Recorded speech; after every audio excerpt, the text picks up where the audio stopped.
Welcome to 1 TV news. నేను మీ పవన్ కృష్ణమూర్తి. ఇవాళ చాలా స్పెషల్గా మాట్లాడుకోవాల్సినటువంటి అంశం ఉందండి. అంటే ముఖ్యంగా భారతదేశంలో ఉన్నటువంటి వ్యవస్థలు, ఏ వ్యవస్థ తీసుకున్నా అందులో మంచి చెడు అంటే వ్యక్తుల్లో వ్యవస్థలు చెడ్డవి అనడానికి ఎక్కడా లేదు. మనకి వ్యవస్థలన్నీ మంచివే. మన కోసం, మన పరిపాలన, వీటి గురించి కోసం మనం వ్యవస్థలను సృష్టించుకున్నాం. ఆ వ్యవస్థల్ని కించపరిచేటువంటి విధంగా, ఆ వ్యవస్థల్లో ఉన్నటువంటి లూప్ హోల్స్ లేదంటే ఆ మనుషుల్ని వాడుకొని చేసేటువంటి పనుల్లో కొంతమంది రాజకీయ నాయకులు కావచ్చు, మిగతా వాళ్ళు కావచ్చు, ఆరితేరిపోయి ఆ వ్యవస్థలకి మాయని మచ్చ తీసుకొస్తున్నారు. అలాగే వాళ్ళకి ఏమన్నా తేడా కొట్టింది అంటే ఆ వ్యవస్థల్ని పూర్తి స్థాయిలో తప్పుపట్టేస్తున్నారు. ఇందులో అగ్రగామిగా ఉండేటువంటి వ్యక్తి ఎవరైనా ఉన్నారు అంటే, ఇది నేను బయాస్డ్గా చెప్పట్లేదు, అట్ ద సేమ్ టైం ఏదో వైఎస్ఆర్సీపీకి వ్యతిరేకంగా మాట్లాడాలి అనేటువంటి దాంతో కూడా నేను ఈ వ్యాఖ్యానం చేయట్లేదు. 100% ఇది ప్రజల్లోంచి వచ్చేటువంటి అభిప్రాయాన్ని ఈరోజు నేను మీతో పంచుకుంటున్నా. ఎందుకంటే జగన్మోహన్ రెడ్డి గారు ఒక రాజకీయ నాయకుడిగా ఆయన బిజినెస్లు ఏమైనా చేసుకోమనంటే మనకు సంబంధం లేదు. అందులో న్యాయమా అన్యాయమా, ఏ బిజినెస్ ఏంటి అనేది మనకు సంబంధం లేదు. కానీ ఒక రాజకీయాల్లోకి వచ్చిన తర్వాత, పరిపాలనలోకి ఎంటర్ అయిన తర్వాత ఆయన ఎలా ఉండాలి ఏంటి అనేది కాస్త సంయమనం ఉండాలి. ఇవేమీ లేకుండా నా పంధా నాదే, ఇది అలాగే ఉండాలి, నాకు నచ్చితే ఓకే, నచ్చకపోతే మొత్తం అన్యాయం అనేటువంటి విధంగా ఆయన ఆలోచన సరళి ఉంది. మీరు అబ్జర్వ్ చేయండి ఒకసారి ఆయన రాజకీయ చరిత్ర మొత్తం అంతా కూడా, ఆ ప్రయాణం అంతా కూడా. ముఖ్యంగా రాష్ట్రం విభజితం అయిన తర్వాత ప్రతిపక్ష నాయకుడి హోదాలో ఆయన చేసినటువంటి వ్యాఖ్యలు, అప్పటి నుంచి ఇప్పటి వరకు ఒక్కసారి పునరాలోచన చేసి పునశ్చరణ చేసుకుంటే ఎలా ఉంటుందో ఒకసారి అర్థం చేసుకోండి. ఆయన మైండ్ సెట్ ఎలా ఉంది, లేదు ఆయన చుట్టుపక్కల ఉండేటువంటి వాళ్ళు ఎవరు ఉంటున్నారు అనేటువంటిది అర్థమవుతుంది. ఎందుకు మళ్ళీ ఇదంతా చెప్పాల్సి వస్తుంది? ఇన్నాళ్ళు మాట్లాడుకున్నాం కదా పవన్, ఇప్పుడు ఎందుకు మళ్ళీ కొత్తగా అంటే, నిన్న జగన్మోహన్ రెడ్డి గారు పులివెందుల ఎమ్మెల్యే హోదాలో, at the same time YSRCP నాయకుడి హోదాలో, అధినేత హోదాలో ఆయన కార్యకర్త కురుబ లింగమయ్య అనేటువంటి వ్యక్తి చనిపోతే, హత్య జరిగిందని అన్నారు, పోలీసు ఎంక్వైరీ నడుస్తోంది. సరే, ఆయన మరణించారు. ఆ మరణానికి సానుభూతి తెలపడానికో లేదా వాళ్ళ కుటుంబాన్ని పరామర్శించడానికో రాప్తాడు వెళ్ళారు. రాప్తాడు అంటే ఆటోమేటిక్గా తెలిసిందే, పరిటాల రవి గారి ఇలాకా. అప్పటి నుంచి కూడా ఆ ఫ్యాక్షన్ కానీ ఇది కానీ ఎలా ఉండేది ఏంటి అనేది తెలిసిందే. మరి అప్పట్లో పరిటాల రవి గారి పర్యటన సందర్భంగా ఏ విధంగా పోలీసులు హడావిడి చేశారో, ఆయన్ని ఎలా ఇబ్బంది పెట్టారు అనేది కూడా నిన్న వీడియోలు తెగ షేర్ చేశారు, అయ్యింది. సరే, నిన్న జగన్మోహన్ రెడ్డి గారు వెళ్ళారు. గొడవలు జరిగేటువంటి అవకాశం ఉంది. ఎందుకంటే గతం నుంచి కూడా రెండు కుటుంబాల మధ్యలో విభేదాలు ఉన్నాయి కాబట్టి గొడవలు జరిగే అవకాశం ఉంది అనేటువంటి దాంతో రాష్ట్ర ప్రభుత్వం 1100 మంది పోలీసులతోటి నిన్న అక్కడ భద్రతా చర్యలు చేపట్టింది ఆయన పర్యటన నిమిత్తం. వచ్చేటప్పుడు హెలికాప్టర్లో వచ్చాడు ఆయన, వెళ్ళేటప్పుడు రోడ్డు మార్గంలో వెళ్ళిపోయాడు. ఎందుకు వెళ్ళిపోయాడయ్యా అంటే, ఆయన హెలికాప్టర్ రెక్కలు పట్టుకొని వాళ్ళు చేసినటువంటి హంగామా ఇదంతా. సరే, ఇవి కూడా పక్కన పెడదాం. చిన్నపిల్లల ఆటలు, తెలిసి తెలియని రాజకీయం అంటారు చూసారా, అలాగ వాళ్ళ ప్లాన్ బెడిచి కొట్టింది అనేది పక్కన పెడితే, నిన్న ఆయన మాట్లాడినటువంటి మాటలు ముఖ్యంగా ఒక్కసారి జగన్మోహన్ రెడ్డి గారు ఏం మాట్లాడారో ఇక్కడ వీడియోలో చూద్దాం. టోపీ మీద ఉన్న సింహాలకు సెల్యూట్ చేయకుండా చంద్రబాబు నాయుడు గారికి వాచ్మెన్ల కింద పనిచేస్తా ఉన్న ఆ ప్రతి పోలీస్ అధికారికి చెప్తా ఉన్నా, ఎల్లకాలం చంద్రబాబు నాయుడు గారి పరిపాలన సాగదు. చంద్రబాబు నాయుడు గారి పరిపాలన వస్తుంది. ప్రతి పోలీస్ అధికారికి కూడా చెప్తా ఉన్నా, మీ బట్టలు తీస్తామని చెప్పి ప్రతి పోలీస్ అధికారికి మీ యూనిఫామ్ తీస్తాం, చట్టం నిలబెడతాం, దోషులుగా మిమ్మల్ని నిలబెట్టి మీ యూనిఫామ్ తీయించి మీకు ఉద్యోగాలు లేకుండా చేస్తామని కూడా ఈ సందర్భంగా చూశారుగా. ఆయన మాట్లాడిన దానికి అక్షర రూపం ఏంటనేది చూస్తే, నిన్న మాట్లాడినటువంటి దాంట్లో బట్టలూడదీసి కొడతాం. ఎవరినండి? పోలీసుల్ని. అయ్యా పోలీసు వ్యవస్థ అంటే డీజీపీ నుంచి సాధారణ కానిస్టేబుల్ వరకు, హోంగార్డ్స్, ఇంకా చాలా డిపార్ట్మెంట్స్ ఉన్నాయి. అందరూ కాకి చొక్కా వేసుకున్న వాళ్ళే. అందరికీ చెప్తున్నా, మహిళలు కూడా ఉన్నారమ్మా, మహిళా పోలీసులు, మహిళా ఐపీఎస్లు కూడా ఉన్నారు. ఆంధ్రప్రదేశ్ పోలీసులారా, ప్రతిపక్ష హోదా లేని మాజీ ముఖ్యమంత్రి, ప్రస్తుత పులివెందుల ఎమ్మెల్యే అయినటువంటి శ్రీమాన్ జగన్మోహన్ రెడ్డి గారు మిమ్మల్ని బట్టలూడదీసి కొడతారుట. అధికారంలోకి రాగానే మీ బట్టలూడదీసి ఉద్యోగాలు లేకుండా చేస్తారట. సరే, రెండో పదానికి అర్థం అంటే కొంచెం ఓకే, ఏదో ఆవేశంలో మాట్లాడారు, యూనిఫామ్ తీసేసి ఉద్యోగం లేకుండా చేస్తారంటే ఉన్న వాళ్ళందరినీ కూడా ఉద్యోగాలు పీకేస్తాను అన్నారంటే అనుకోవచ్చు. బట్టలు ఉడదీసి కొట్టడం ఏమిటి? జగన్మోహన్ రెడ్డి అన్నటువంటి వ్యాఖ్య అంటే చీము నెత్తురు అనేవి గౌరవ పోలీస్ డిపార్ట్మెంట్ వారిలో లేవు అని భావించాలా ప్రజలు. ఎందుకంటే పోలీస్ సంఘం పెద్దలు మాట్లాడుతూ జగన్మోహన్ రెడ్డి మాటల్ని ప్రజలు అర్థం చేసుకోవాలి అని చెప్పని అన్నారు. క్షమాపణ చెప్పాలి అని కోరారు. క్షమాపణ చెప్పడం ఏంటి సార్? క్షమాపణ చెప్పడం ఏంటి సార్? పోలీసులకు క్షమాపణ చెప్పడం ఏంటి? బొక్కలో తోయిక. ఎస్, నా లాంగ్వేజ్ కూడా కొంచెం మారుతుంది, కఠినంగానే ఉంటుంది. ఎందుకంటే వ్యవస్థ మొత్తాన్ని కూడా, ఎందుకంటే ఆంధ్రప్రదేశ్ పోలీసుల మీద జగన్మోహన్ రెడ్డికి ఎప్పుడు నమ్మకం లేదుట. ఇప్పుడు కొత్తగా మాట్లాడే మాట కాదు. 2018లో విశాఖ ఎయిర్పోర్ట్లో ఆ రోజు సిఐఐ సమ్మిట్ జరుగుతూ ఉంటే ఈయన వచ్చి రాష్ట్రంలో అన్యాయాలు అక్రమాలు జరిగిపోతున్నాయంటూ రాష్ట్రానికి చెడ్డ పేరు తీసుకొచ్చేటువంటి విధంగా ఒక ధర్నా తలపెట్టి సిఐఐ సమ్మిట్ జరుగుతున్నటువంటి నేపథ్యంలో దానికి అక్కడ ఫేమ్ రాకూడదు, చంద్రబాబుకి పేరు రాకూడదు ఆ ప్రభుత్వానికి అనేటువంటి ఒక దురుద్దేశంతో ఆయన వచ్చి ఆ రోజు ఎయిర్పోర్ట్లో హడావిడి చేస్తే పక్కనున్నటువంటి వైవి సుబ్బారెడ్డి, విజయసాయిరెడ్డి, చెవిరెడ్డి భాస్కర్ రెడ్డి లాంటి వాళ్ళు ఏం మాట్లాడారు? పోలీసుల్ని తోసేస్తూ మీ పేర్లన్నీ జగన్మోహన్ రెడ్డి మాట్లాడాడు ఆ రోజు ఎయిర్పోర్ట్లో. ఒకసారి ఆ వీడియో కూడా చూడండి. బిహేవ్ చేయాలో కూడా తెలియని వాళ్ళంతా కూడా పోలీసులు ఎట్టుంటారా డిపార్ట్మెంట్లో? డొమెస్టిక్ అరైవల్స్ అని చెప్పాడు, బోర్డు కనపడుతుంది మీకు కూడా. చూడ బోర్డు దిగే బోర్డు డొమెస్టిక్ అరైవల్స్ కనపడటం లేదా? ప్యాసింజర్ లోపలికి వచ్చినప్పుడు పంపించారా? తెలిసి ఈ రకంగా బిహేవ్ చేస్తున్నారా? డోర్ ఓపెన్ చేయాలి. డొమెస్టిక్ అరైవల్స్ ఎయిర్పోర్ట్ రన్వే మీద ఆపుతారేందయ్యా? రన్వే మీద ఆపుతారేంది? ఏ బుద్ధి ఉందా? మీరు ఏం మాట్లాడుతున్నారు, ఏం చేస్తున్నారు? మీకు అర్థమవుతుంది అసలు? అరైవల్ వాళ్ళు లేకపోతే ఏం చేస్తున్నారు? రన్వే మీద ఆపుతున్నారు. ఏం చేస్తా ఉన్నారు మీరు?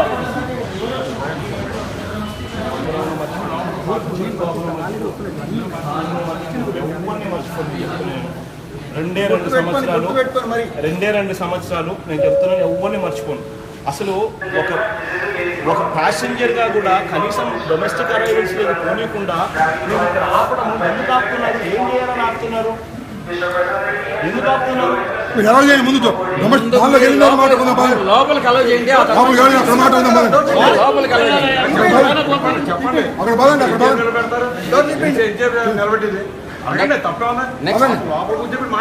ఇక్కడే కూర్చుంటాం. నెక్స్ట్ ఫ్లైట్ వచ్చినాకైనా మీరు తీయాల్సిందే ఆ డోరు. అప్పుడు దాకా అప్పుడే మేము ఎంటర్ అవుతాం. అది ఇంకేం నిలబెడతారండి.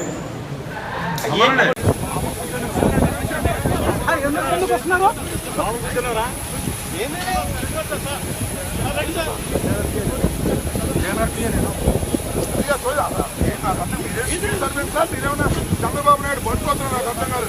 మరి ఏంటంటే మీరు తెలంగాణ మీరు అరెస్ట్ చేయండి.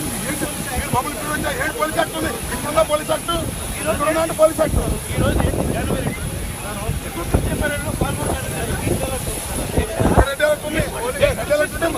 బాంబులు వేసే వాళ్ళు పట్టుకోండి. మమ్మల్ని పట్టుకోవడానికి ప్రజాప్రతినిధులు పట్టుకుంటారండి మీరు. ఒక ఎంపీ గారు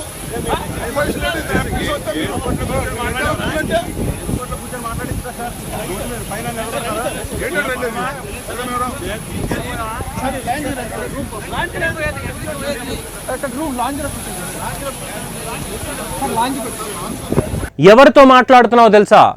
కాబోయే ముఖ్యమంత్రితో. పేర్లన్నీ నోట్ చేసుకున్నా, అధికారంలోకి వచ్చాక చెప్తాను ఈ సంగతి. ఇది ఒకటి.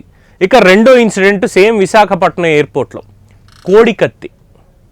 జగన్మోహన్ రెడ్డికి కోడికత్తి గుచ్చుకుంది కదా. ఈ రోజు దాకా కూడా ఆయన కోర్టుకు వచ్చి ఇగో నా మీద హత్యాయత్నం జరిగింది అని వాంగ్మూలం ఇవ్వాల. ఒక బాధితుడి కింద కనీసం కోర్టుకు కూడా హాజరవ్వాల.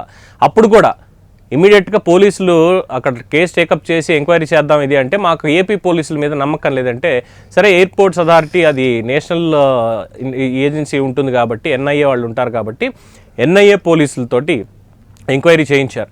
ఎన్ఐఏ వాళ్ళు 5 ఏళ్ళు కూడా దాన్ని విచారించి జనుపల్లి శ్రీనివాసరావు ఉరఫ్ కోడికత్తి సీను 5 ఏళ్ల పైచిలకే జైల్లోనే మగ్గిపోయాడు. అలాగే చివరికి మొన్న ఎన్నికల ముందు బెయిల్ వచ్చింది, బయటికి రిలీజ్ అయ్యాడు. ఇప్పటికీ కేసు నడుస్తూనే ఉంది. జగన్మోహన్ రెడ్డి కోర్టుకు వెళ్ళాలి. ఆ రోజు కూడా నాకు ఏపీ పోలీసుల మీద నమ్మకం లేదు అన్నాడు. ఆ రోజు టఫ్గా ఉన్నారు ఆఫీసర్లు అందరూ కూడా, ఇంటెలిజెన్స్ నుంచి మొత్తం అందరూ కూడా, ఇంక్లూడింగ్ డీజీపీ. ఎన్నికల సంఘానికి వెళ్ళి ఇగో పోలీసులతో ఇలా చేస్తున్నారు ఇది అని చెప్పి ఎన్నికలకు ముందు గౌతమ్ సవాంగ్ని తీసుకెళ్ళి డీజీపీ కింద ప్రమోట్ చేయించేలా చేసుకున్నాడు ఆయన. సరే, అది ఎన్నికల సంఘం డిస్క్రిప్షన్ అనుకుందాం, ఇంకోటి అనుకుందాం, ఎందుకంటే చూస్తారు కాబట్టి. అయిన తర్వాత కమ్మ డిఎస్పీలు, ఇది 31 మంది డిఎస్పీల్లో కమ్మ డిఎస్పీలు మొత్తం 31 మంది కమ్మోళ్లే ఉన్నారట. దానికి గవర్నర్ దాకా వెళ్ళి గవర్నర్కి లిఖితపూర్వకంగా కంప్లైంట్ ఇచ్చి ఇది చేశాడు ఆయన. కానీ అధికారంలోకి వచ్చిన తర్వాత మరి అదే గౌతమ్ సవాంగ్, ఆ తర్వాత ఉన్నటువంటి కసిరెడ్డి రాజేంద్రనాథ్ రెడ్డి ఇద్దరు డీజీపీలుగా చేశారుగా. ఒక్కరోజైనా పోలీసులకు సంబంధించి 31 మంది కమ్మ డిఎస్పీలు అన్న దానికి ఆధారాలు చూపించగలిగారంటే మళ్ళీ వాళ్లే చెప్పారు లేదు అది అంతా అబద్ధం అని. అంటే పోలీసు వ్యవస్థని ఎంత కించపరచాలో అంత కించపరుస్తూ వచ్చాడు జగన్మోహన్ రెడ్డి అనేటువంటి ఒక వ్యక్తి. ఏం చెప్పాలి, ఇంకా ఏం చెప్పాలి? ఇదయ్యింది. పోలీసులను అడ్డం పెట్టుకొని ఎన్ని తప్పుడు పనులు చేశాడో 5 ఏళ్లలో అనేది అందరికీ తెలిసినటువంటి విషయమే. ఎందుకంటే ఈరోజు కూడా మాట్లాడకపోతే ఏదో రాజకీయాలు వార్తా ఛానల్లో పనిచేస్తున్నాం కాబట్టి మాకంటూ ఒక సొంత ఆలోచన ఉండకూడదు, ఎటువంటి అభిప్రాయాన్ని తెలియచేయకూడదు అంటే ఖచ్చితంగా తప్పు అవుతుంది. ఎందుకంటే సమాజం ఇక్కడ ఇబ్బంది పడుతుంది, సమాజం నాశనం అయిపోతుంది. కాబట్టి అలాంటి వాళ్ళు కూడా ఖచ్చితంగా వచ్చి ప్రజలకు ఏం జరుగుతుందని చెప్పి తీరాల్సిందే. సో ఈ మనిషికి పోలీసు వ్యవస్థ కానీ న్యాయ వ్యవస్థ కానీ ఈ రెండింటి మీద కూడా నమ్మకం లేదు. భారత న్యాయ వ్యవస్థ మీద, భారత పోలీసు వ్యవస్థ మీద నమ్మకం అనేది లేదు. ఎప్పుడూ కించపరచడం కోసమే, తన గుప్పెట్లో ఉండాలి ఒక ఫ్యాక్షన్ మనస్తత్వాన్ని పెంచి పోషించి దాన్నే ఇంకా ఏదో చెయ్యాలి, రాష్ట్రంలో అశాంతిని క్రియేట్ చేయాలి, శాంతి భద్రతలకు విఘాతం కలిగించాలి, పోలీసుల ఆత్మస్థైర్యం మీద దెబ్బ కొట్టాలి అనేటువంటి ఒక రాజకీయ క్రీడకి తెరలేపాడు ఈరోజు. లేదంటే బట్టలు ఉడదీసుకొడతాడా? ఇదే ఒక్క పోలీస్ అధికారైనా జగన్మోహన్ రెడ్డి ఇంకొకసారి కనుక ఇలాంటి పిచ్చివాగుడు వాగిడితే కుక్కని కొట్టినట్టు రోడ్డు మీద బట్టలు ఉడదీసి కొడతాను అనేటువంటి ధైర్యం చేయగలుగుతారా? 31 కేసుల్లో నిందితుడిగా ఉన్నాడు, A1గా 6093 ఖైదీ నంబర్. ఇక రాజకీయాల్లో తెలిసిందే ఏం జరుగుతుంది అనేది, ఎవరు కాళ్ళు పట్టుకున్నారో ఏం చేశారో మొత్తానికి బెయిల్ మీద వచ్చాడు ఆయన బయటికి. వచ్చిన తర్వాత కూడా ఏమన్నా న్యాయ వ్యవస్థను గౌరవించాడా అంటే లేదు. జడ్జీల మీదే కంప్లైంట్లు. ఎస్ఏ బాబ్డే గారికి ఆల్రెడీ లేఖ రాస్తే దాని మీద ఇప్పటికీ ఢిల్లీ కోర్టులో ఒక కేసు పెండింగ్లో ఉంది. ఎన్ని పెండింగ్లు ఎందుకు అవుతున్నాయో మనకు తెలియనటువంటి పరిస్థితి. ఇక పోలీసుల దగ్గరకు వచ్చి ఈ రకమైనటువంటి వ్యాఖ్యలు. అఫ్కోర్స్ దీని మీద స్పందించారు పోలీస్ సంఘం నుంచి ఒక గౌరవ మహిళా పోలీసు స్పందించారు. ఒకసారి ఆ వీడియో కూడా ఇక్కడ చూద్దాం, దాని తర్వాత మాట్లాడాలి. నా పేరు భవాని, నేను పోలీస్ అధికారుల సంఘంలో స్టేట్ అసోసియేషన్లో పనిచేస్తా ఉన్నాను. నిన్నటి దినం సత్యసాయి జిల్లాలో గౌరవ మాజీ ముఖ్యమంత్రి వైఎస్ జగన్మోహన్ రెడ్డి గారు పోలీసుల గురించి మాట్లాడుతూ పోలీసులు అందరి బట్టలు ఊడదీస్తాను అనడం, పోలీస్ శాఖలో మహిళా ఉద్యోగులు కూడా పనిచేస్తున్నారనే విషయం మాజీ ముఖ్యమంత్రి అయినటువంటి వైఎస్ జగన్మోహన్ రెడ్డి గారికి తెలీదా? ఒక కానిస్టేబుల్ నుంచి ఆఫీసర్ స్థాయి వరకు మేము సుమారుగా మహిళా పోలీసులం 5000 మంది పోలీస్ శాఖలో పనిచేస్తా ఉన్నాము. అటువంటి పోలీస్ శాఖలో పనిచేస్తున్న అందరి బట్టలు ఓడదీస్తానంటే మహిళలను కూడా బట్టలు ఓడదీస్తాను అనే మాట మహిళలను కూడా అన్నట్టుగా మహిళల మనోభావాలను దెబ్బతీసే విధంగా ఉన్నాయి. కాబట్టి మాజీ ముఖ్యమంత్రిగా పనిచేసినటువంటి మీరే ఈ విధంగా మాట్లాడితే పబ్లిక్ లో మిగతా అందరూ ఏమనుకుంటారు అనేది ఒకసారి ఆలోచించాలి. అదే విధంగా శాంతి భద్రతలకు అనుగుణంగా మేము పనిచేస్తాము, అది గుర్తించాలి. మహిళల బట్టలు ఓడదీస్తాను అనే మాట మహిళల మనోభావాలను దెబ్బతీసే విధంగా ఉంది. కాబట్టి మాజీ ముఖ్యమంత్రి వైఎస్ జగన్మోహన్ రెడ్డి గారి వారి అనుచిత వ్యాఖ్యలను వెంటనే వెనక్కి తీసుకోవాలని పోలీస్ అధికారుల సంఘం తరఫు నుంచి నేను డిమాండ్ చేస్తా ఉన్నాను. లేదంటే చట్టపరంగా మేము న్యాయస్థానాన్ని ఆశ్రయిస్తామని ఈ సందర్భంగా తెలుపుతున్నాను. జగన్, పోలీసులను బట్టలు ఉడదీసి కొడతా అంటున్నావు. పోలీసులు ఏమన్నా నువ్వు ఇస్తే వేసుకున్న బట్టలు అనుకున్నావా?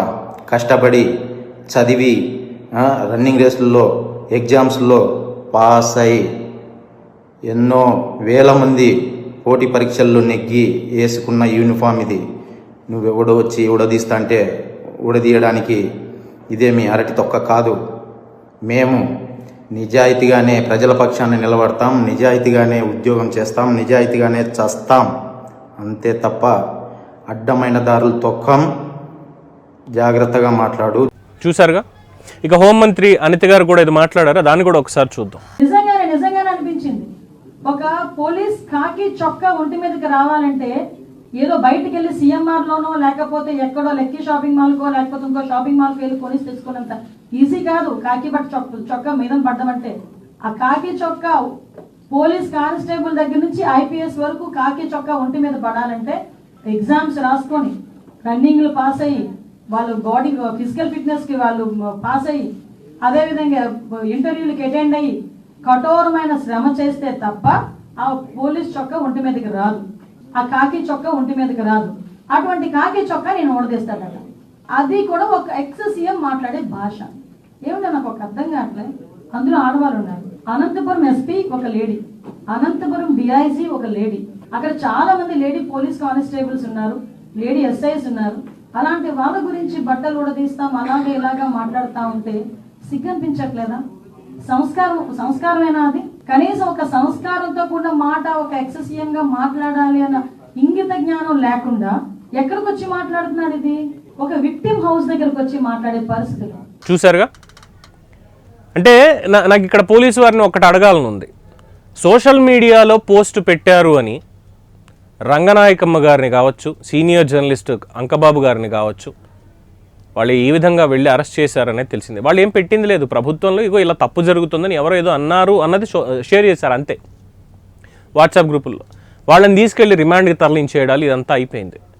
ఒక జర్నలిస్ట్ని హైదరాబాద్ వచ్చి కనీసం కోర్టులో కూడా చెప్పకుండా లోకల్ కోర్టులో లోకల్ పోలీస్ స్టేషన్లో సబ్మిట్ చేయకుండా ఎత్తుకెళ్ళిపోయారు. నా సహచరుణ్ణే ఒకప్పుడు.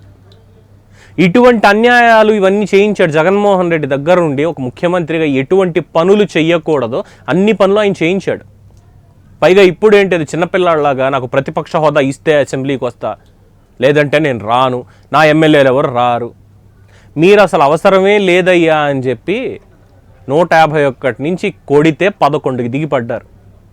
ఈసారి ఆ 11 కూడా మిగలవు ఇదే పంధాలో ముందుకెళ్తే మాత్రం.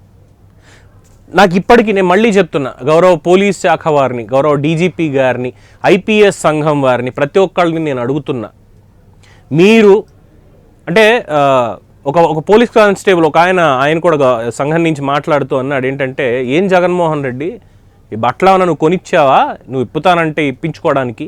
ఇది మేము కష్టపడి పోలీస్ అవ్వాలి అనేటువంటి ఒక ఆశయంతో చిన్నప్పటి నుంచి కష్టపడి మెడికల్ టెస్టులు పాస్ అయ్యి, ఫిజికల్ టెస్టులు పాస్ అయ్యి, రిటర్న్ టెస్టులు పాస్ అయ్యి, ఇంటర్వ్యూలు ఫేస్ చేసి ఇంటర్వ్యూలని పాస్ అయ్యి సెలెక్షన్ అయ్యి ప్రభుత్వం మమ్మల్ని పోలీసుగా ఎంపిక చేసి ఇచ్చినటువంటి ఖాకీ ప్రజల రక్షణ కోసం దీన్ని నువ్వెవడవయా ఇప్పడానికే అని అన్నాడు. అనని ఇంకొంచెం గట్టిగా తప్పే లేదు. జగన్మోహన్ రెడ్డినే కాదు, కేవలం జగన్మోహన్ రెడ్డినే కాదు, ఏ రాజకీయ నాయకుడైనా ఎవరైనా సరే మేము వీఐపీలం, మేము సమాజంలో పలుకుబడి ఉన్న వాళ్ళం అని చెప్పి ఇష్టారీతిన పోలీసు వ్యవస్థ మీద కానీ న్యాయ వ్యవస్థ మీద కానీ తప్పుడు వార్తలు, తప్పుడు కథనాలు లేదంటే తప్పుడు వ్యాఖ్యలు చేస్తే వాళ్ళ విడదీయండి గుడ్డలు. సరే, సీరియస్గా మాట్లాడుకున్న దాంట్లో లైటర్ వెయిన్లో కొంచెం మాట్లాడుకుందాం. ఏంటి ఈ గుడ్డలిప్పే ఫ్యాంటసీ ఏంటి నాకు అర్థం కాదు. జగన్మోహన్ రెడ్డికి మాట్లాడితే గుడ్డలిప్పుతూ ఉంటాడు. పైగా పిన్నెల్లి రామకృష్ణారెడ్డి నుంచి పోసాని కృష్ణమురళి, కొడాలి నాని, వల్లభనేని వంశీ, గోరంట్ల మాధవ్ గారు ఈయన ఎక్స్క్లూడ్ చేయాలి. ఎందుకంటే ఈయన కూడా ఒకప్పుడు మాజీ పోలీస్ అధికారి, రాజీనామా చేసి ఎంపీగా అయిన తర్వాత ఏం చేయాలో అది చేశాడు. ప్రజలకు కాదు, ఏం చూపించకూడదో అది చూపించాడు ప్రజలకి. ఏమనాలి? అది విదర్శనం. ఎందుకో మహానుభావులు వీళ్ళంతా కూడా జగన్మోహన్ రెడ్డి చుట్టుపక్కల ఆయన పార్టీలో ఉండేటువంటి వాళ్ళు చాలామంది మహానుభావులు ఇలాగా. పైగా వీళ్ళందరినీ వెనకేసుకొచ్చేటువంటి స్క్రిప్టెడ్ కార్యక్రమాన్ని పెట్టుకొని నిన్న రాప్తాడేళ్ళు ఆయన చేసినటువంటి ఆ రచ్చ మొత్తం అంతా కూడా ఏమనుకోవాలి? పైగా పోలీసు భద్రత లేదు, శాంతి భద్రతలకు విఘాతం, అందుకే పోలీసుల్ని బట్టలోడదీసి కొడతాం ఏమనుకుంటున్నారో ఇదా మాట్లాడేది. నిన్న నిజంగా రాప్తాడులో శాంతి భద్రతల విఘాతం సృష్టించడానికే Jaganmohan Reddy and co plan వేసుకుని మరీ వచ్చారనడానికి ససాక్ష్యంగా అనేక ఆధారాలు ఉన్నాయి. లేదంటే ఒక వీఐపీ హెలికాప్టర్ దగ్గరికి అంతమందిని ఎలా వదులుతారు అంటే పోలీసులను కూడా తొక్కేసుకుని వచ్చారు వాళ్ళు ముందస్తుగా. జనాలు ఎవరు రాకపోతే ఆఖరికి డబ్బులు పంచిపెట్టి వెళ్ళింది శవ పరామర్శక, శవాల మీద పేలాలు ఏరుకోవడానికి. అర్థం కాదు. ఎక్కడికి వెళ్ళినా ఇదొకటి. పాపం వాళ్ళ ఇంట్లో ఒక మనిషి చచ్చిపోయాడే, బాధలో ఉన్నారే, ఇప్పుడు ఓదార్పు అవసరం లేదు. అక్కడికి కూడా వెళ్ళి చిక్కటి చిరునవ్వుతో అక్కడ నవ్వుతూ శవం ముందు నించొని ఈ ప్రెస్ మీట్లు పెట్టడాలు ఇవనైనా ఏమనుకోవాలి? పోలీస్ వ్యవస్థని ఎంత భ్రష్టు పట్టించాలో నిజంగా పోలీస్ అధికారులని అంత భ్రష్టు పట్టించాడు 5 ఏళ్లలో. మాజీ ముఖ్యమంత్రి ప్రతిపక్ష నేత మీదకి చెప్పులు కర్రలు విసిరితే భావ ప్రకటన స్వేచ్ఛ అంటాడు అప్పుడున్నటువంటి ఒక డీజీపీ, మాజీ ఇప్పుడు. ఆయన్నే ఏపీపీఎస్సీకి పంపితే ఏపీపీఎస్సీలో ఎన్ని అక్రమాలు జరిగాయో, ఎంతమందికి అర్హత లేనటువంటి వాళ్ళకు ఉద్యోగాలు, పేపర్ లీకేజీలు జరిగాయి అనేది అక్కడ. ఇక తర్వాత వచ్చిన డీజీపీ పప్పెట్, అంటే తోలు బొమ్మ. Even though he was an IPS, I don't hesitate to say this. తోలు బొమ్మ, పప్పెట్. జగన్మోహన్ రెడ్డి లేదంటే సజ్జల రామకృష్ణారెడ్డి వీళ్ళ చేతిలో ఒక తోలు బొమ్మగా మిగిలిపోయాడు అంతే. కసిరెడ్డి రాజేంద్రనాథ్ రెడ్డి గారు సిగ్గుపడాలి. ఆ యూనిఫామ్ వేసుకోవడానికి ఎంత కష్టపడ్డారు అనేది గుర్తు తెచ్చుకుంటే, గత 5 ఏళ్ల పాలనలో ఏం చేశారు, ఈ వ్యవస్థని ఎక్కడికి తీసుకెళ్ళి పెట్టారు అనే దానికి నిజంగా కాకీలు వేసుకున్నందుకు వాళ్ళు అప్పుడు సిగ్గుపడాలి. At the same time police association, Andhra Pradesh police సంఘం కావచ్చు, ఐపీఎస్ అసోసియేషన్ కావచ్చు, ఐపీఎస్ సో కాల్డ్ అందరూ మాట్లాడుతున్నారు. చంద్రబాబు అరెస్ట్ జరిగినప్పుడు లేదంటే పవన్ కళ్యాణ్ని డిటైన్ చేసినప్పుడు ఎవరు ప్రజలు మాట్లాడారు లేదంటే రాజకీయ నాయకులు విమర్శించారు అని చెప్పి ఇమీడియట్గా లెటర్లు రిలీజ్ చేసినటువంటి వాళ్ళు వీళ్ళు ఎక్కడికి వెళ్ళిపోయారు? ఈ పెద్దలందరూ కూడా the so called IPS, the star holders. మీ బట్టలోడ తీసి కొడతాట జగన్మోహన్ రెడ్డి. సిగ్గు తెచ్చుకోవాలి ఇప్పటికైనా మీరు. మాలాంటి సామాన్య జర్నలిస్టుల మీదో, సామాన్య ప్రజల మీదో పొరపాటున కూడా కాదు, ఆవేశంతోటో ఆగ్రహంతోటో అన్యాయం జరుగుతోంది అనే దాని మీద ఒక మాట పరుషంగా మాట్లాడినా, కించపరచడం కాదు పరుషంగా మాట్లాడినా మా మీద ప్రతాపం చూపిస్తారే. రోడ్డు పక్కన ఇడ్లీలు అమ్ముకునేవాడిని ఇక్కడ ఆక్రమణ చేసి అమ్ముకుంటున్నా అంటూ వాళ్ళ మీద లాఠీలు జుడిపిస్తారే. మీ బట్టలోడ తీసి పెడతానంటున్నాడయ్యా, మిమ్మల్ని బట్టలోడ తీసి కొడతానంటున్నాడయ్యా. మరి ఏం చేస్తున్నారు మీరు? ఇస్ంట్ ఇట్ డెరగేటరీ కామెంట్స్ కాదా ఇది? కేసు నమోదు చేయడానికి లేదా దీని మీద? లేదంటే మీ పెన్నులు పేపర్లు పనిచేయడం లేదా? ఏం చెప్తారు ప్రజలకు? ఏం సమాధానం చెప్తారు మీరు? ఏం సందేశం ఇస్తారు? ఇలాగే వెళ్తూ ఉంటే రేపు పొద్దున్న నా బోటోడు కూడా వచ్చి పోలీసులు ఏం పీకుతారులే అన్న మాట వచ్చేస్తుంది. ఆ తెగింపు. మీరు నిజాయితీగా మీ బాధ్యతని, మీ డ్యూటీని చేయండి 100%. వాళ్ళున్నారు వీళ్ళున్నారు ఏం అవసరం లేదు, మీ డ్యూటీ. ప్రజలు మేము ఇచ్చాం సార్, మీకు అధికారం మీకు ఇచ్చాం.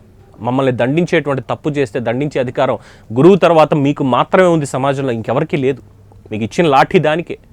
కానీ ఇలాంటి మాట్లాడేటువంటి వాళ్ళని వదిలేసి మిగతా వాళ్ళ మీద పడుతూ ఉంటే మీ నైతికత ఏమైపోతుంది? మీ గౌరవం ఏమైపోతుంది? పోలీస్ శాఖ మీద ఉన్నటువంటి అత్యంత గౌరవంతో నేను ఈ వ్యాఖ్య చేస్తున్నా.